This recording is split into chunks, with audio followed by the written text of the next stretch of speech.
Мен Еламашева Ұлжан Сейдалхан қызы, Алматы қаласы, Медеу ауданы, Қасыл Қатықбаев атындағы нөмір 168 гимназия кітапхана меңгерушісі. Еңбек өтілім 20 жыл. Осы мектепте 10 жыл. Алматы қаласындағы Қыздар педагогика университетінің кітапханашы библиограф мамандығын бітірдім. Кітапханашы мамандығын бала күнімнен көңіл қалауымен таңдап алғаныма еш өкінбеймін. Артық білім кітапта, ерінбей оқып көруге деп Абай атамыз айтқандай, мен кітапханашы мамандығымен мақтанамын.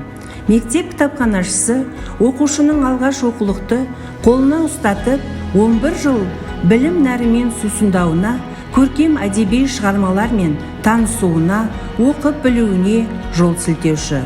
Менің осы мамандықты таңдауыма анам шапағат шамшырақ болды.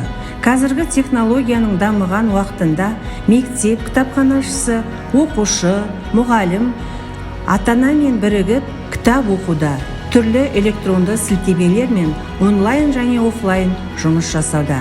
Менің өмірлік ұстанымым ізден, тағы да жетерсің тілек бағына.